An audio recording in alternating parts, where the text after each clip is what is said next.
Hola compas, ¿cómo están? Soy Emma, compañero de Asociación Libre La Bisagra. Soy estudiante de esta facu. Estoy ya en el tramo final de la carrera. Estoy empezando mi tesis también. Y bueno, hoy queríamos comentarles que vamos a estar haciendo estas grabaciones para los grupos de estudio del cursillo. Hoy en particular vamos a ver el texto correspondiente a la parte de vida universitaria. Es el texto que corresponde al teórico del día de hoy, 4 de febrero, que es un texto de Martiarena. Bien, el texto de Martiarena tiene dos partes que son muy claras y se diferencian muy fácil. La primera es de historia de la universidad, y ahí se incluye lo que es la historia de la universidad en la República Argentina. Y la segunda es cómo se organiza la universidad y cómo se organiza también la facultad. Bueno, comenzando por la parte de historia, Martiarena va a situar el origen de la universidad como institución en el año 1088, en Bolonia, Italia. En ese momento había una disputa de poder entre el Papa Gregorio VII y el emperador del Sacro Imperio Romano. En esta disputa, 11 años antes, en 1077, el Papa Gregorio VII impulsa una serie de reformas, que son las reformas gregorianas, en donde se le daba más poder aún a la autoridad papal. En ese momento el conflicto del poder se daba entre la Iglesia, representada por el Papa, y el emperador del Sacro Imperio. En esta batalla era muy importante contar con algunos sectores aliados, por lo que la Iglesia y el Imperio se empiezan a interesar en el gremio de los artesanos, que estaba siendo un gremio incipiente en ese momento. Los artesanos tienen una forma particular de transmitir el conocimiento, en donde se tomaba, si queremos poner nombre, una especie de discípulo al cual se le enseñaba un oficio: albañilería, carpintería, entre otras cosas.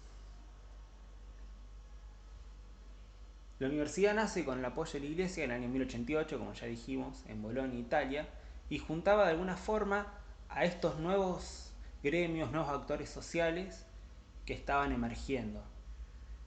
A medida que va pasando el tiempo, se van dando diferentes relaciones entre la Iglesia y la universidad, y la Iglesia y, bueno, el poder estatal, si queremos decir un nombre, o la monarquía en su momento, o las repúblicas, etc. O sea que la universidad, en sus orígenes, y de alguna forma, ahora lo sigue haciendo, responde a algunos sectores a los cuales les interesa contar con el apoyo universitario. En esta disputa de poder entre la Iglesia y lo que venía siendo la monarquía sacro-romana, era importante poder contar con, como dijimos antes, con los artesanos, con estos nuevos oficios, para poder conseguir mayor legitimidad. Martiarena va a decir que en los 5 siglos siguientes no se dan grandes cambios históricos en este modelo, en este primer modelo universitario, y va a llegar al año 1600, hace este salto, para decir que principalmente en este momento es cuando surgen las reformas luteranas. Lutero y Calvino eran dos sacerdotes de la Iglesia Católica que rompen con esta doctrina para dar paso al protestantismo. Así, bueno, se debilita un poco lo que venía siendo la hegemonía romana, y también de esta forma las monarquías que estaban respondiendo a la Iglesia Católica. Empiezan a surgir también algunas primeras repúblicas. Martirena nombra, por ejemplo, a Holanda, a España, podemos pensar también a Portugal en ese momento, que desarrollan políticas mercantilistas, principalmente a través de lo que son los navíos. Bueno, llegamos así a lo que es el siglo XVIII, y tenemos dos hechos fundamentales en lo que venía haciendo Europa: la revolución industrial por un lado y la revolución francesa. Con la revolución industrial se produce la máquina de vapor, y con la revolución francesa, bueno, se derroca un régimen monárquico y se pretende instaurar una república. Precisamente en la Revolución Francesa se da un modelo de universidad que podemos pensar que es el segundo cronológicamente, pero es el en que más hincapié va a hacer Martiarena en este momento de su texto, que es el modelo francés. El modelo francés, también le dice napoleónico, lo que pretendía era lograr profesionales que estén al servicio del Estado. Entonces, la universidad se encarga precisamente de producir diferentes personas que puedan estar ocupando algunos lugares y que así el Estado se pueda seguir perpetuando. Bueno, la conquista napoleónica llega a toda Europa, conquista una porción de África también, el norte de África, conquista una parte de Asia y por lo tanto conquista a lo que venía siendo la última parte o la última dinastía del Sacro Imperio Romano, ¿no? Del Sacro Imperio Romano Germánico. Cuando esto pasa, el imperio se divide y se constituye varias repúblicas, y entre ellas está, la que más hincapié va a hacer Martiarena, la de Prusia. El emperador prusiano, después de que Napoleón los derrote, emprende una serie de medidas para poder modernizar el país. Y entre esas medidas estaba una reforma educativa. Contrata a un profesional que se apellidaba von Humboldt y de esa forma, con este señor, emprende una reforma universitaria. ¿Cómo va a ser esta reforma que tiene diferente a la francesa? De lo que se dedique, principalmente lo que trata de lograr no es un profesional al servicio del Estado, sino una corriente más de la línea de la investigación. Y la va a sostener en dos pilares, esto es muy importante, que son Wissenschaft y Bildung. Wissenschaft quiere decir ciencia y Bildung formación humanística y espiritual. Entonces, tenemos dos modelos muy grandes de universidad que van a repercutir en América Latina, que son el francés, en el cual se busca generar profesionales que estén al servicio del Estado, y el germánico o humboldtiano, en donde lo que se busca es desarrollar una corriente investigativa bajo los principios de ciencia y espíritu moral y humanista. ¿Cómo venían siendo las universidades en Argentina? Bueno, las universidades argentinas, dice Martiarena al principio, estaban absorbiendo otro modelo universitario que es el español. No lo desarrolla mucho el autor, pero está bueno saberlo. ¿Cómo define el modelo español Martiarena? Estamos, si nos queremos situar en una línea de tiempo, en 1918. Martiarena define al modelo español como un modelo clerical y arcaico. Usa estas palabras textuales. Este modelo que, si queremos pensar, que atrasa, lo que buscaba generar era una élite religiosa que pueda seguir perpetuando a las personas que estaban en el poder, es decir, a una élite. Antes de 1918, mediante el fraude, hay un partido político que se llama Partido Autonomista Nacional, que se perpetúa en el poder durante más de 20 años utilizando esta medida de fraude. Este sector respondía profundamente a lo que consideramos los sectores más conservadores y la oligarquía. Llegando a la década del 20, se llaman elecciones y democráticamente resulta electo el presidente Irigoyen. En este momento nos encontramos ya casi a mediados de la década del 10, principios de la década del 20, estaba terminando la Primera Guerra Mundial y en Argentina se estaban recibiendo grandes olas de inmigrantes. Argentina estaba siendo una nueva cuna del mundo, principalmente venían inmigrantes italianos, inmigrantes españoles, bueno, Martiarena nombra también a los inmigrantes turcos, etc.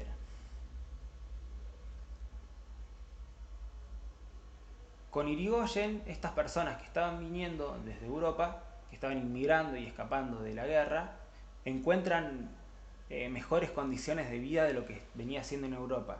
Y los barcos no solamente bajaban personas, sino que también bajaban nuevas corrientes y nuevos ideales. ¿Qué quiere decir esto? Que las nuevas teorías que estaban surgiendo en Europa o que estaban cobrando fuerza o que de alguna forma criticaban a lo que venía siendo el modelo económico de Europa y el modelo social, empiezan a repercutir en Argentina. Por ejemplo, podemos nombrar dos, que son los que nombra Martí Arena, que son el socialismo y el psicoanálisis.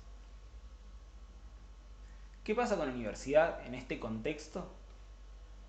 Bueno, se produce en 1918 la reforma universitaria. La reforma universitaria efectivamente tiene su origen en Córdoba, en la Universidad Nacional de Córdoba. Es importante saberlo esto también. Y su cara visible fue Deodoro Roca. Lo que pretendía la reforma universitaria era lograr un acceso más equitativo a la universidad, en donde no solamente vayan las personas que estaban seleccionadas para ser élites, sino que todas las personas puedan ir, y busca también que la universidad tenga mayores dosis de autonomía mediante el cogobierno. El cogobierno quiere decir que los diferentes claustros que habitan la universidad, que son docentes, no docentes, estudiantes y egresados, puedan estar participando de la toma de decisiones a nivel político de la universidad. Así, bueno, nos encontramos en lo que Martí Arena va a decir que es el primer momento de diástole. Diástole es una expansión, usa la metáfora del latido del corazón. Martí Arena, diástole es cuando se expande, sístole cuando se contrae. Y en la década del 20, desde inicio de la década del 20 hasta 1930, corresponde al primer momento de diástole reformista, diástole de cogobierno, podemos pensarlo así. En el 30 se produce el primer golpe de Estado, Irigoyen es derrocado y se entra en un momento de sístole. Sístole es lo contrario de diástole, como veníamos diciendo, no tiene que ver con expansión universitaria, más bien lo contrario. Este momento de sístole, corresponde de los años 30 al 55. Es importante aclarar cómo fue la política de cogobierno durante el gobierno de Perón. Perón asume la presidencia del país en el 45. Hasta ese momento, el modelo universitario era plenamente, si queremos pensarlo así, francés, ¿no? En donde se buscan profesionales al servicio del Estado. Perón va a acentuar esto de alguna forma, y al mismo tiempo que esto ocurre, va a desarrollar algunos órganos que se encargan de desarrollar una línea más del orden de la investigación. Martí Arena nombra dos, que son el CONITIC y la UTN. Al mismo tiempo que ocurren estas cosas, la universidad vuelve a recibir una política pública en donde, se expande, aunque no estamos en un momento de diástole, todavía sigue siendo sístole, que es la gratuidad universitaria. Digo sístole porque Martí Arena piensa la sístole a partir del cogobierno. En los gobiernos peronistas, del 45 al 55, el cogobierno universitario se vio restringido, se vio incluso intervenido por algunos agentes peronistas, por lo cual efectivamente estamos hablando de un momento de sístole. A partir del 60 se vivió otro momento de diástole universitaria, diástole de cogobierno, pero en el 66, con un nuevo golpe de Estado, mediante el cual derrocan a Ilia, se entra en una sístole bastante profunda y se produce un hecho que es fundamental para pensar a la historia estudiantil argentina, que es la noche de los bastones largos.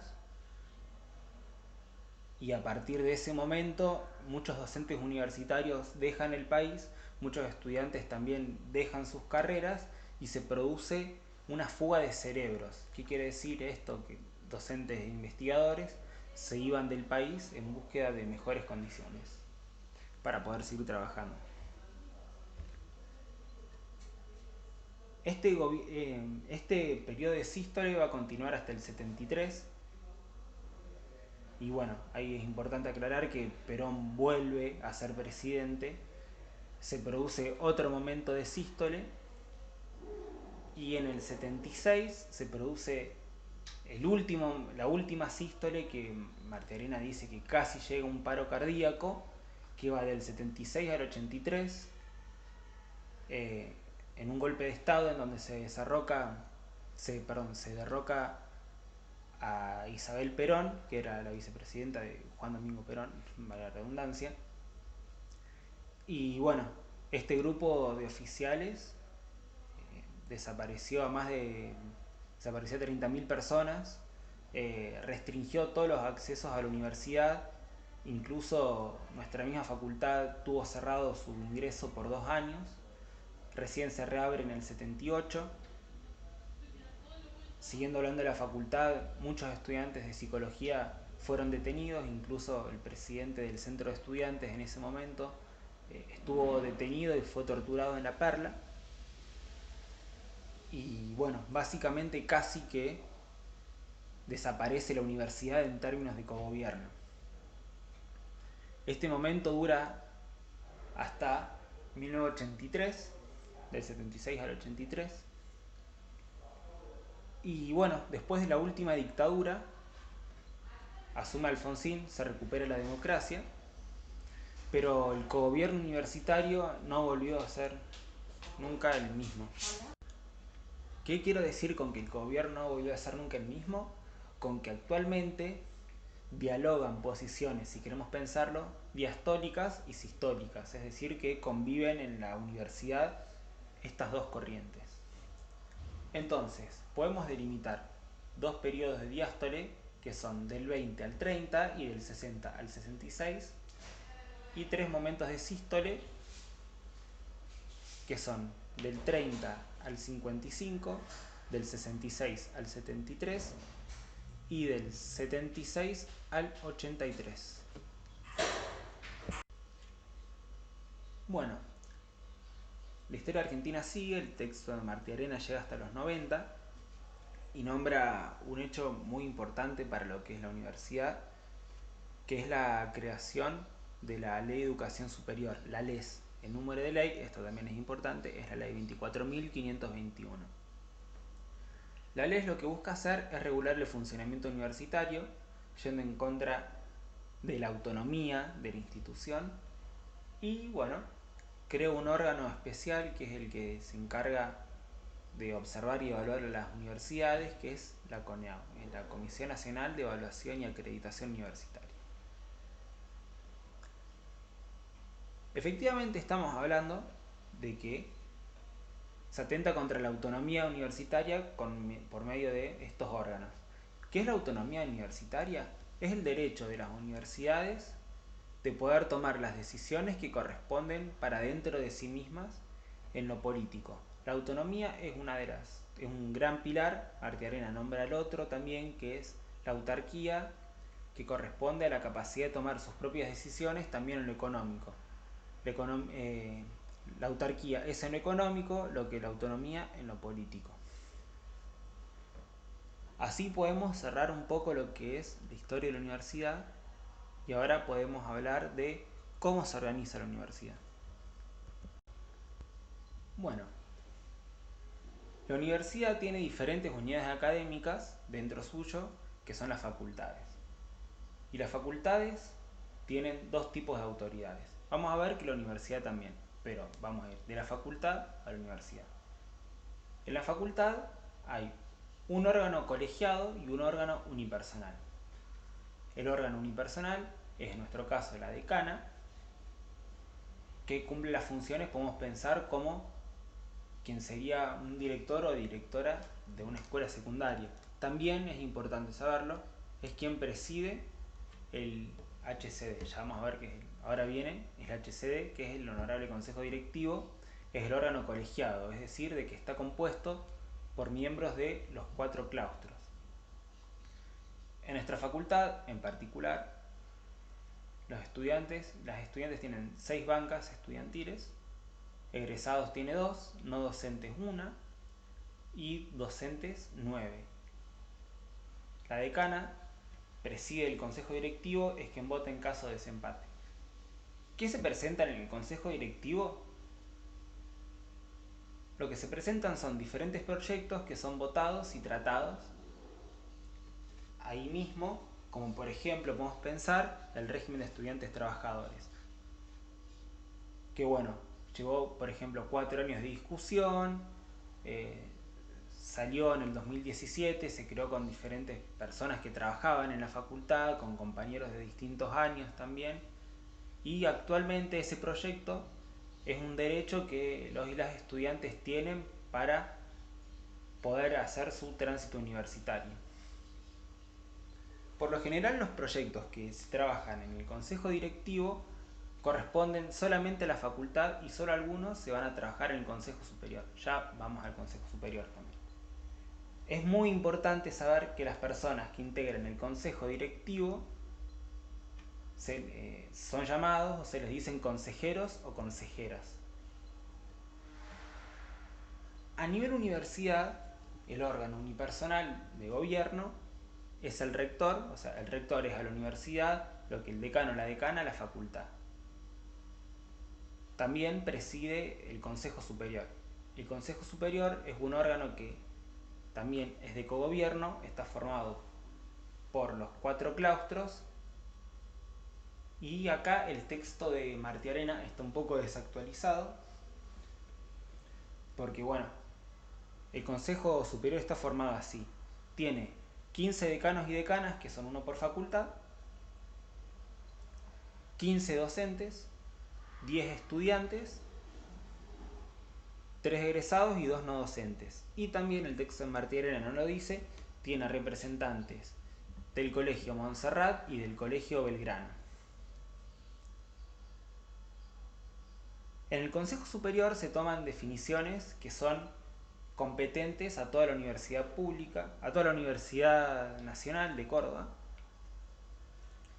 y también se trabajan proyectos que se presentaron en el consejo directivo pero que impactan también a nivel universitario.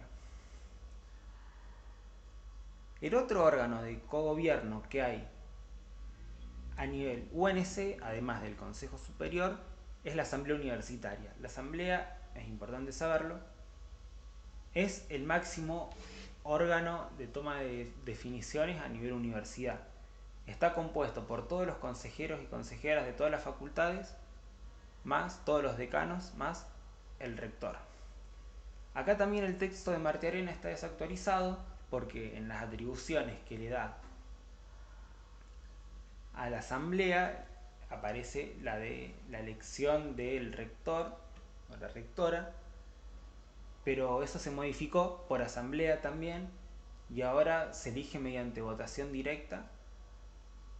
Y bueno, este año fue, el año pasado, perdón, fueron las primeras elecciones rectorales de manera directa en la historia de la UNC. Es importante saber también que en el claustro estudiantil todos los años tenemos elecciones en donde se vota centro de estudiantes y también se eligen consejeros y consejeros. Y bueno, también no es menor nombrar que en la facultad a la máxima autoridad, es decir, a la decana, se la elige de forma directa también por votación de los 4 claustros. Bueno, eso es todo el texto de Martiarena. Si tienen alguna duda, escríbanos en nuestras redes. Estamos en Instagram como La Bisagra Psico, también en Facebook como Asociación Libre La Bisagra, y nos pueden encontrar en la facultad en la mesita amarilla, que estamos todos los días para acompañarnos en lo que necesiten. Y bueno, muchas gracias, nos vemos por la facu, y también queremos recordarles que vamos a estar dando grupos de estudio todos los martes y jueves a las 11 y a las 16. Chao.